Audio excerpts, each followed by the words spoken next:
कोविड-19 की second wave के बाद डीआरडीओ कोविड हॉस्पिटल जम्मू और श्रीनगर, ये दो हॉस्पिटल डीआरडीओ ने आनन फानन में तैयार किए थे ताकि कोविड-19 की अगर थर्ड वेव आती है तो उस थर्ड वेव से लड़ाई लड़ी जा सके।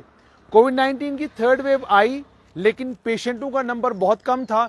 पेशेंटों के कम नंबर होने के चलते डीआरडीओ हॉस्पिटल का उतना इस्तेमाल नहीं हो पाया। लेकिन अब जो जानकारी मेरे पास है उसके मुताबिक डीआरडीओ इन दोनों हॉस्पिटल्स में ऑपरेशन बंद करने जा रहा है, यानी जम्मू में भी और श्रीनगर में भी दोनों जगह पर डीआरडीओ इन दोनों कोविड हॉस्पिटल्स में अपने ऑपरेशंस बंद करने जा रहा है। यानी अब इन अस्पतालों को डीआरडीओ रन नहीं करेगा। अब आपका सवाल होगा कि अब इन अस्पतालों का होगा क्या। इन अस्पतालों को लेकर जो चिट्ठी मेरे पास है, ये 27 अप्रैल को ये चिट्ठी आई और चिट्ठी में ये कहा गया है कि गृह मंत्रालय ने ये कहा है, डायरेक्शंस दी हैं कि डीआरडीओ को कहा है कि आप तमाम ऑपरेशंस दोनों हॉस्पिटल्स में श्रीनगर और जम्मू में बंद करें और जो भी एसेट्स यहां पर इन अस्पतालों में आपके पास हैं उन एसेट्स को, दोनों अस्पतालों के एसेट्स को जम्मू कश्मीर की यूटी एडमिनिस्ट्रेशन के हवाले कर दें।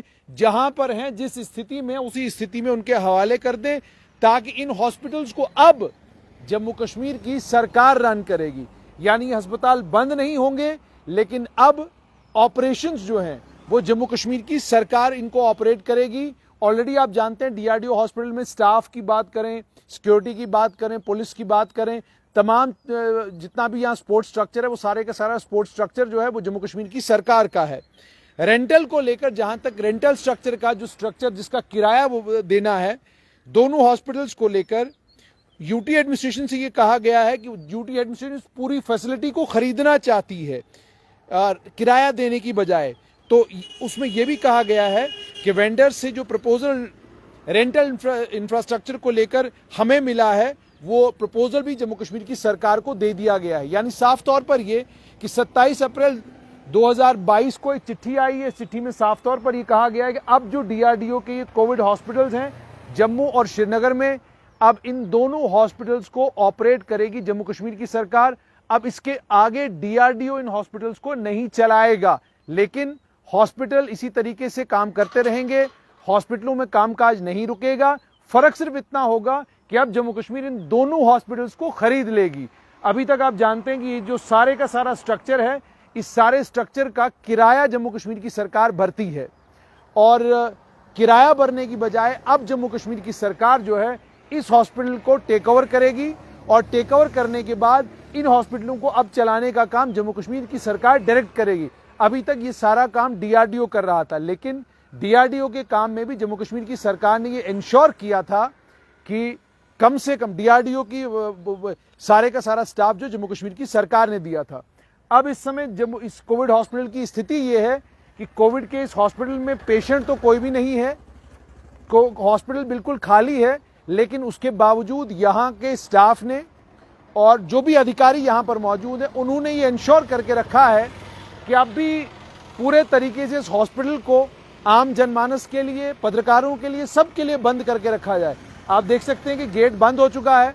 मेडिकल सुपरिटेंडेंट साहब का फोन आ गया होगा कि जनाब गेट बंद कर दो, मीडिया वालों को अंदर कुछ नजर ना आए। ये एक अजीब किस्म की जो प्रवृत्ति हमारे अफसरों के अंदर है, उन्हें लगता है कि हमने अंदर कुछ ऐसा छुपा के रखा है जिसको दुनिया को देखना नहीं चाहिए। डीआरडीओ का हॉस्पिटल है, पेशेंट्स इस हॉस्पिटल में है नहीं, हॉस्पिटल खाली है। इस हॉस्पिटल को लेकर खबर यह है कि अब डीआरडीओ इसको ऑपरेट नहीं करेगा, जम्मू कश्मीर की सरकार ऑपरेट करेगी। लेकिन अंदर से आदेश फौरन आ गए कि जनाब एक काम करिए, दरवाजा बंद कर दीजिए ताकि ऊपर सबको पता चले कि हमने अस्पताल के अंदर किसी को आने नहीं दिया। यह मानसिकता ठीक मानसिकता नहीं है।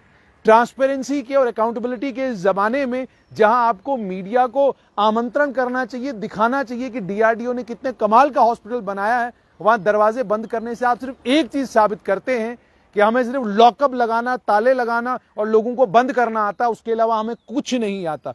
इस डीआरडीओ के हॉस्पिटल में कोई पेशेंट नहीं है, खाली है ये पेशेंटों से। और इसमें सिर्फ ऑपरेशंस अब जम्मू कश्मीर की सरकार के पास नहीं, बल्कि ये सारा इंफ्रास्ट्रक्चर जम्मू कश्मीर की सरकार खरीदने लगी है, बजाय इस सारे इंफ्रास्ट्रक्चर का किराया देने के।